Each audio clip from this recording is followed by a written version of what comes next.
그 조리법과 같은 어떻게 하는지가 그 안에 상세하게 들어있는 정보를 저장하는 것이에요.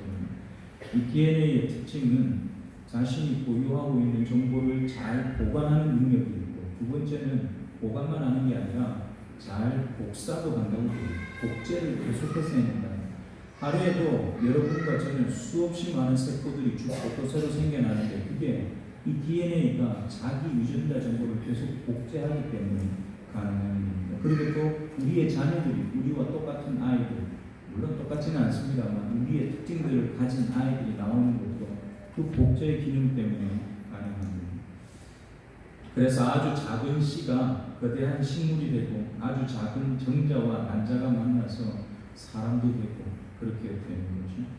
여기에는 한 사람이 선천적으로 가지고 태어난 모든 종류의 특성들이 그 한 사람 속에 있는 DNA에 다 포함이 되어 있습니다. 특별히 생명체는 자신의 특징적인 성질을 선물로 받은 상태, 거기에 플러스 그것만 갖고 사는 게 아니라 그 특징을 가지고 살면서 상황에 부딪히고 또 다른 상황을 만나고 사람과의 관계 속에서 새롭게 얻게 되는, 후천적으로 나에게 생겨나는 특징들이 또 있어지게 됩니다. 그것은 인간에게도 아주 특별한 경험이 되는데요. 신앙생활을 하는 성도들에게는 특별히 더 대단한 일입니다. 왜 그런가 하면 우리 신앙생활하는 성도들은 태어날 때 갖고 태어났을지도 모르지만 하나님이 태어나기 전부터 정하셨습니다.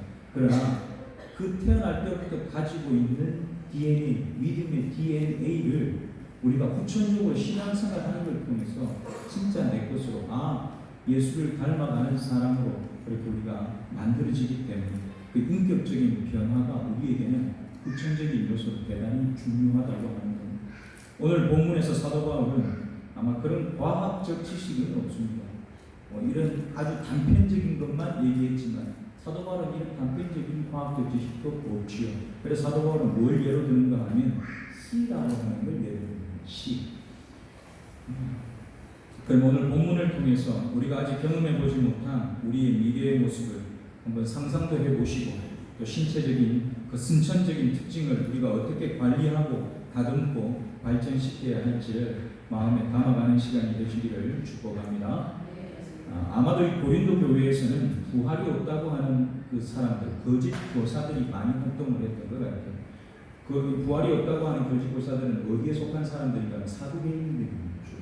이 사두개인들은 부활이 없다고 얘기를 했거든요. 근데 이 사람들의 얘기를 듣고 난 다음에 이 고린도 교회 안에서는 부활이 없다는 얘기들이 자꾸만 퍼지기 시작해요. 왜냐하면 부활을 믿는 게 더 어렵지 않습니까? 우리는 부활을 믿는 게 더 어렵습니까? 안 믿는 게 더 어렵습니까? 안 믿는 게 우리는 더 어렵죠. 이게 정상이거든요. 근데 고린도 교회는 안 믿어지는 사람들이 많았거든요. 그래서 35절에 보면 이렇게 물어요. 죽은 자들이 어떻게 다시 살아나며 어떤 몸으로 오느냐? 얘기해봐라. 진짜 죽은 사람이 살아난다면 어떻게 살아나는 건지. 그러면 죽었던 사람 분명히 다 썩어서 없어지고 사라졌을 건데 그 사람이 어떤 몸으로 또 나타난다는 건지 한번 설명을 해봐라. 그렇게 사도 바울에게 대드는 사람들이 있었다는 거죠.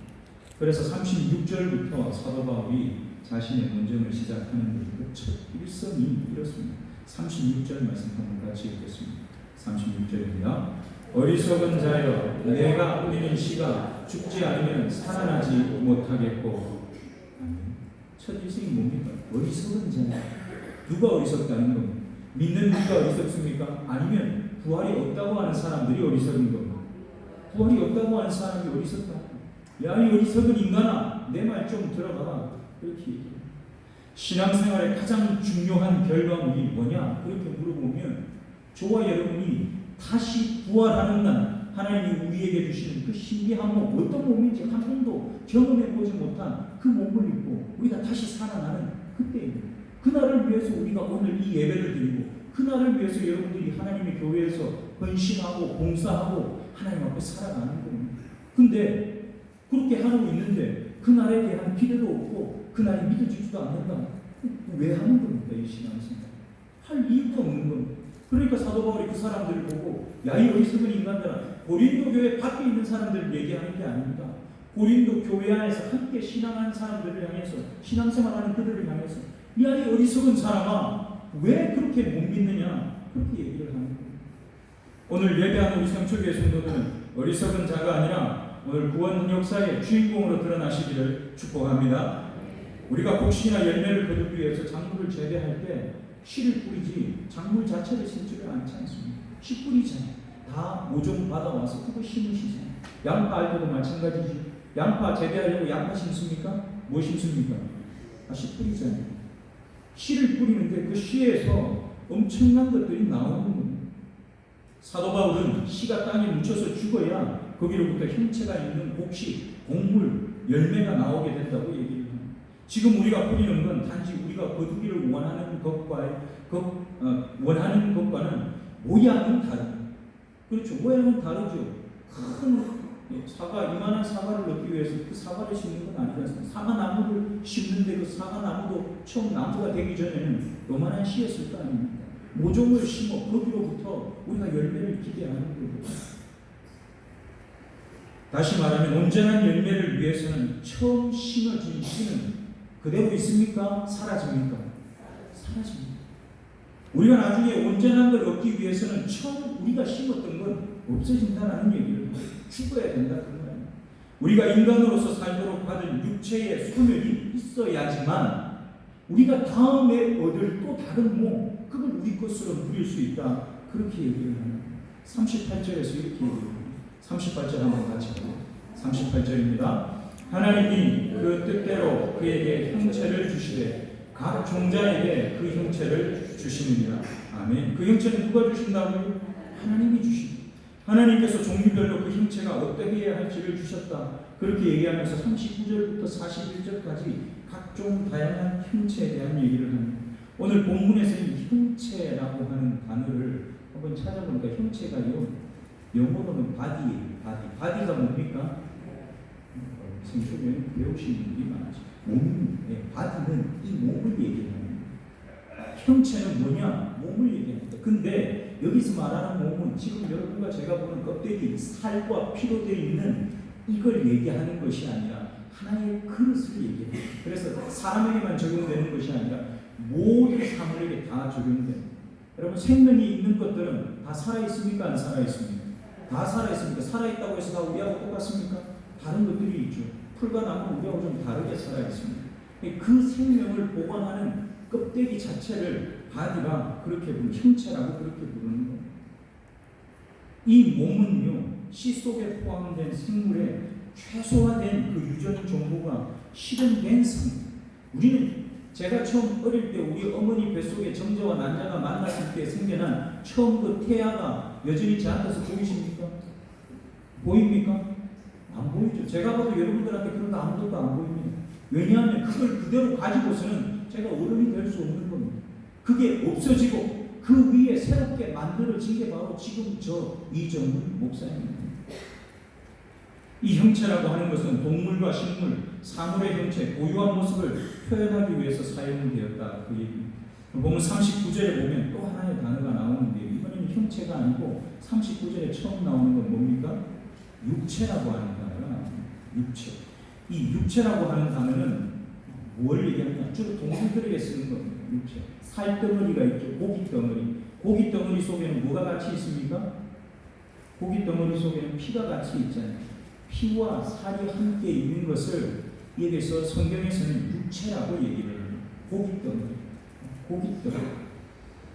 여러분 이 고깃덩어리를 의미하는 이 육체를 가지고 있는 것들이 보니까 오늘 성경에는 사람이고 짐승이고 새이고 물고기입니다. 땅 위에, 바닷속에, 하늘 위에 있는 그 모든 동물들이 이 고깃덩어리에 해당됩니다. 이 40절과 41절에 그것보다 조금 더 발전된 얘기를 이렇게 얘기를 합니다. 40절, 41절을 한 번 더 읽습니다. 하늘에 속한 형체도 있고 땅에 속한 형체도 있으나 하늘에 속한 것의 영광이 따로 있고 땅에 속한 것의 영광이 따로 있으니 해의 영광이 다르고 달의 영광이 다르며 별의 영광도 다른데 별과 별의 영광이 다르도다. 아멘. 오늘 이 땅에서 확인할 수 있는 사물이 어떤 것은 하늘에 떠 있고 어떤 것은 땅 위에 존재하고 각각 자기 형체를 가지고 그렇게 있다 얘기를 한 다음에 하나가 더 포함이 되는데 그 형체가 뭘 가지고 있습니까? 뭘 가지고 있습니까? 영광을 가지고 있습니다. 이게 그 형체가 가진 영광은 오늘 본문에서는 빛을 영광에 비유해서 얘기를 합니다. 빛. 여러분, 하늘의 해달 별은 다 똑같이 빛을 발합니까? 발하지 않습니까? 다 빛을 발합니다. 그런데 똑같은 시간에 빛을 발합니까? 해가 빛을 발하는 시간과 달과 별이 빛을 발하는 시간이 다릅니다. 그렇지요? 그 다음에 해달 별이 똑같은 양의 빛을 발합니까? 아닙니다. 빛의 양도 다릅니다. 그렇지요? 그 빛의 그 크기도 다릅니다. 별들 중에서도 더 반짝이는 별이 있고 빛이 나지 않는 별이 있습니다. 희미하게 없어져가는 별빛이 있습니다. 또 어떤 별들은 잠깐 나타났다가 반짝하고 이렇게 슉 나가서 떨어지는 거, 그건 뭡니까 이게? 유성이라고 부르죠. 그런 별들도 있습니다. 똑같아 보이지만, 빛을 발하는 것이기 때문에 똑같아 보이지만 그것들도 서로 다 다르다고 얘기를 하는 거예요. 무슨 말이냐? 동일한 씨를 뿌렸지만 부활 시에 각 사람이 입게 될 몸도 그 영광이 다른 것처럼 다 다르다 그 말입니다. 저와 여러분이 나중에 부활의 몸으로 다시 태어나 다시 살아났는데 그 부활의 몸은 내가 예수 믿었기 때문에 똑같은 몸을 가지고 태어나는 것이, 살아나는 것이 아니다 그 말입니다. 중요한 포인트가 여기 있습니다. 우리가 예수 믿었기 때문에, 믿음 때문에 나는 구원 얻었다. 좋습니다. 행복합니다. 그런데 제가 여러 번 말씀드렸잖아요. 병원에서 죽기 직전에 나도 예수 믿습니다. 신앙 고백하고 거기서 세례받고 구원받은 사람과 일생을 하나님이 주신 말씀을 보고 달려오며 신앙생활을 최선을 다해서 한 사람과 죽을 때 구원받다, 그건 똑같지만 다시 살아날 때, 부활의 몸을 입을 때는 하늘과 땅만큼의 차이가 있다는 얘기를 합니다. 중요한 것 한 가지가 여기에 또 있습니다. 뭐냐? 그래서 죽어야 할 씨와 미래의 형체, 다시 살아날 그 몸은 서로 연결되어 있습니까? 다릅니까? 연결되어 있습니까? 아니면 끊어져 있습니까? 연결되어 있다 그 말입니다. 여러분이 오늘 예배 드리는 이 자리가 중요한 이유가 여러분이 다시 부활의 몸으로 태어날 때 그날하고 오늘이 연결되어 있기 때문에 이 시간이 중요하다는 겁니다. 이 땅의 삶이 우리에게 소중한 이유는 인간이 한 번밖에 못 살기 때문에 소중한 것이 아니라 내가 나중에 살아야 될 미래의 그 몸과 지금 내가 사는 이 몸이 연결되어 있기 때문에 중요하다는 얘기를 드리는 거예요. 사도 바울은 그 얘기를 합니다. 불가분의 관계, 뗄 수 없다. 제가 주일 저녁에 계시록 설교하면서 여러분에게 이런 얘기를 몇 번 드렸습니다. 이 땅에서 천국 경험하지 못한 사람이, 이 땅에서 예배하는데 예배가 한 번도 기쁘지 않았던 사람이 과연 천국에서 그 사람이 발견될 수 있겠느냐? 여러분, 그 사람이 천국에서 발견될 수 있겠습니까? 발견될 수 있겠습니까? 무슨 수로 발견되겠습니까? 무슨 수로 발견이 되겠냐 그 말입니다. 이 예배가 나를 구원하신 하나님 앞에 드리는, 내가 어떻게 구원받았는지를 아는 그 기쁨이 있는 예배인데 한 번도 예배드리고 기쁜 적이 없었는데 무슨 수로 천국에서 내가 다시 발견됐다는 얘기입니다. 그런 일은 절대 일어나지 않습니다. 다시 말씀드립니다. 여러분이 지금 살고 있는 오늘의 삶과 우리가 천국에서 발견되는 내 모습은 반드시 연결되어 있는 줄 믿으시고 사시기를 축복합니다. 그게 믿어져야 지금 여기를 최선을 다해서 사는 겁니다. 여기를 즐기고 사는 겁니다. 뭘 즐기는, 내 마음대로 하는 즐기는 것이 아니라 내가 받은 구원이 얼마나 대단한 일이고 기쁜 일이냐 하는 것을 즐기고 사는 겁니다. 그 삶이 여기에 있어야 한다 그 말입니다. 좀 더 설명드리면 하나님께서 이미 태초에 천지를 창조하셨습니다. 이미 창조하셨습니까? 하지 않으셨습니까? 창조하셨습니다. 하나님이 온 세상을 만드실 때마다 보시기에 좋았다, 보시기에 좋았다, 심지어 마지막 날 인간을 창조할 때까지 보시기에 좋았다라 그렇게 얘기하셨습니다. 그런데 하나님이 지은 이 피조의 세계 중에서 하나님을 배신하고 배반하고 달려드는 종자가 딱 하나 있습니다. 어떤 종자입니까? 누구세요? 개가 달려들던가요? 돼지가 달려들던가요? 인간 하나밖에 없습니다. 제가 성경을 보니까 한 종류가 더 있어요. 누가 그렇게 한 줄 아세요? 천사들 중에 타락한 천사들이 바로 그런 종자 중에 하나입니다. 그런데 하나님께서 구원을 작정하시는데 누구만 구원하십니까? 천사를 구원하시겠다고 얘기하시는 대목이 단 한 군데도 없습니다. 누구를 구원하신다고요? 우리를 구원하십니다. 하나님께서는 우리 인간을 구원의 대상으로 삼으셨습니다. 그래서 재창조, 새 창조의 역사를 종말 때에 이루시는데 그 종말 때 새 창조의 주인공으로 나타날 사람, 그 사람은 지금 이 자리에서 새 창조를 경험하고 살아야 된다. 여러분 어떻게 새롭게 창조되십니까? 여러분이 예수 그리스도를 내 주인으로 고백하고 세례 받으시고 여러분 입으로 고백했을 때 여러분 속에 그게 여러분의 고백이 아니라 성령께서 여러분 안에 고백하게 하신 줄 믿습니다. 여러분 안에는 어떤 씨가 심겼느냐? 구원의 씨가 이미 심겨져 있다. 우리가 나중에 다시 태어날 때 새로운 몸을 입게 될 그 씨가 우리에게는 이미 있다라고 하는. 근데 문제는 여러분들도 우리 생초는 농사를 많이 지으셨잖아요. 지금은 이제 많이 없어졌지. 여러분 농사를 지으실 때 그 씨를요, 내가 작물을 가꾸기 위해서 씨는 그냥 아무데나 휙 던져 놓으면 그게 그냥 무럭무럭 잘 자라고 아름다운 열매를 맺고 그렇던가요? 안 그렇습니다. 제가 와서 보니까 깜짝 놀랐어요. 우리 생초 교회 주변에요, 우리 저기 어르신들하고 약도 뿌리고 어떤 때는 막 뽑기도 하고 얼마나 풀을 열심히 뽑는지 모르고 2주만 지나면 그 풀이 다시 그대로 가자라는. 와, 잡초는 아무리 뽑아도 또 자라는. 근데 진짜 우리가 먹고 우리가 누려야 할 좋은 것들은 아무데나 던져놓고 잘 자라겠지. 그러면 자랍니까? 자라지 않습니까? 자라지 않습니다. 저와 여러분 속에 믿음의 씨가 예수 그리스도를 통해서 분명히 주어졌는데 그 믿음은 우리가 미래에 누리게 될 진짜 예수 그리스도를 닮은 그 형상은 믿음의 씨 있으니까 알아서 자라겠지. 그냥 가만히 있으면 자라지 않는다. 그 말입니다. 미숙아가 되고 기형아가 되고 이상한 사람이 되는 거예요. 이상한 몸으로 다시 태어나는 거예요. 그런데 그걸 온 마음을 다해서 가꾸고 물 주고 풀 뽑고 병충해 있나 없나 돌아보고 끊임없이 관심 가지고 그걸 돌봐야지만 그곳에서 진짜 열매가 나옵니다. 여러분 미래에 여러분의 모습이 하나님 앞에서 다시 부활할 때 아름다운 모습으로 다시 살아나시기를 바라십니까? 진짜 바라십니까? 안 바라시는 분이 한 30% 계십니다. 그래. 여러분 미래에 여러분 몸을 기대하고 사는 복을 누리시기를 축복합니다. 그걸 위해서 오늘 예배 드리는 거 제가 말씀드리잖아요. 그걸 위해서 여러분들이 성경 공부하는 거고, 그걸 위해서 여러분이 교회에서 헌신하는 거고, 그걸 위해서 새벽마다 나와서 기도하고 말씀 듣고 찬양하고 우리가 그렇게 사는 겁니다. 여러분 우리가 하나님 앞에서 그 미래의 몸을 기대하는 저와 여러분이 되시기를 간절히 소원합니다. 여러분 우리가 그렇게 이 자리에 신령한 것들을 썩어 없어질 내 몸에다가 잘 들리지도 않는 이 귀를 기울이고 들어야 하는 이유가 42절에 보니까 이렇게 얘기를 합니다. 이미 제가 다 얘기를 했지만 성경 한 번 더 읽겠습니다. 42절입니다. 죽은 자의 부활도 그와 같으니 썩을 것으로 심고 썩지 아니할 것으로 다시 살아나며. 아멘. 저와 여러분이 이 땅에서 뿌리는 것은 다 썩습니까? 썩지 않습니까? 다 썩습니다.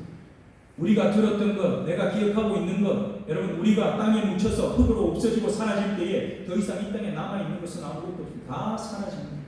그런데요, 썩을 것으로 분명히 다 심었는데 그 썩을 것이요 썩지 않을 것으로 다시 살아난다. 그렇게 얘기를 하시는 겁니다.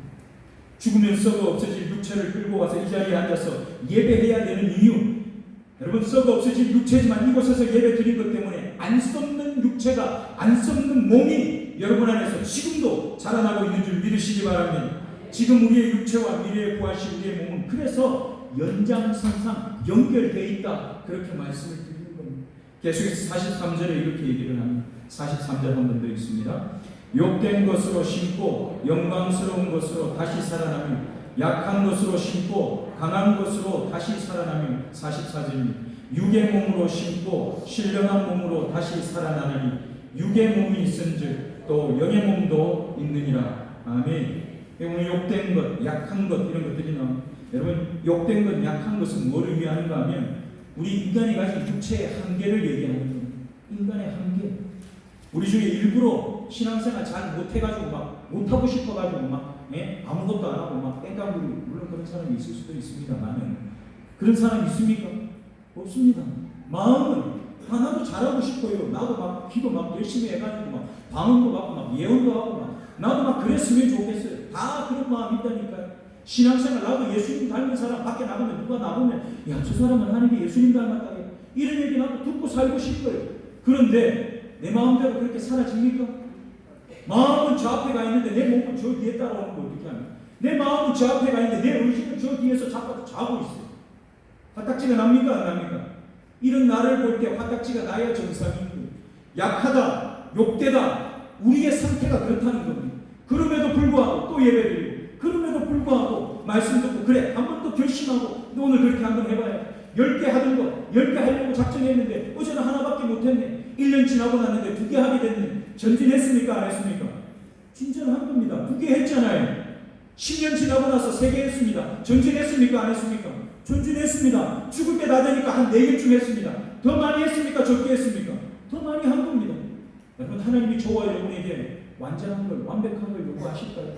우리는 완벽한 존재가 아닙니다. 제가 오늘 여러분에게 다시 말씀드립니다.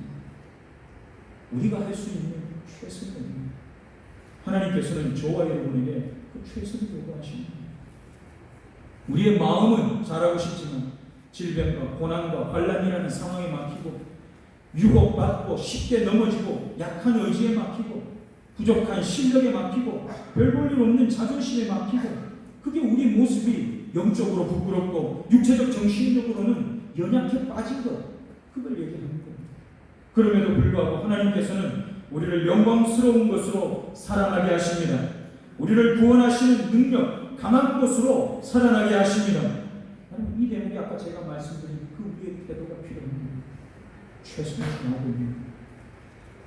하나님이 내게 주신 그 믿음의 씨를 온전한 형태로 만들어내기 위해서 내가 성령의 도우심을 얻고 말씀의 도움을 얻고 최선을 다해서 내 것을 관리하고 살아가고 있느냐, 그 한 가지가 저와 여러분에게 요구되고 있다고 합니다.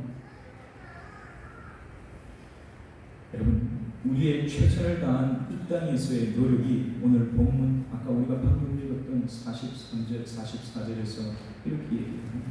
뒷부분에 보니까 육의 몸이 있은즉 또 영의 몸도 있느니라. 아멘.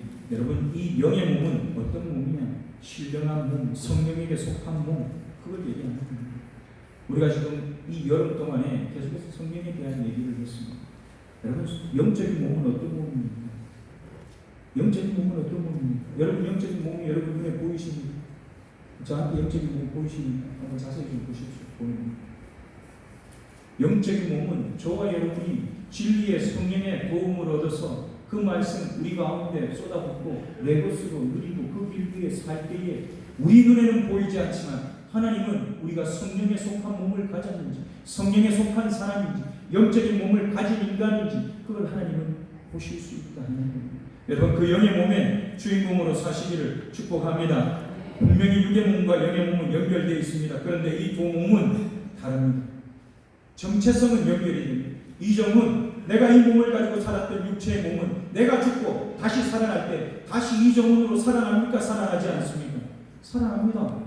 이정은 나는 모르는데 그게 아닙니다. 이정은으로 다시 살아납니다. 그래서 이게 의미가 있는 거예요. 그런데 다릅니다. 뭐가 다릅니까? 지금 내가 입고 있는 이 껍데기, 살과 피, 뼈가루가 있는 이 몸이 아니라 그 말입니다. 전혀 새로운 몸을 입고 말씀을 통해서 성령의 도우심으로 예수 그리스도의 형상을 닮은 전혀 새로운 몸으로 우리가 다시 살아나게 된다. 그렇게 얘기를 하십니다. 이제 바울이 이 설명을 예수 그리스도와 연기를 이렇게 합니다. 45절을 한번 같이 읽습니다. 45절입니다. 기록된 바 첫사람 아담은 생명이 되었다 한 것 같이 마지막 아담은 살려주는 영이 되었나니. 여기 첫사람 아담이 생명이라 하는 말은 지어졌다는 얘기입니다. 피조물이라는 얘기입니다. 생명을 어떻게 했는데 하나님이 그의 코에 생기를 불어넣으시고 그가 생명이 되었습니다.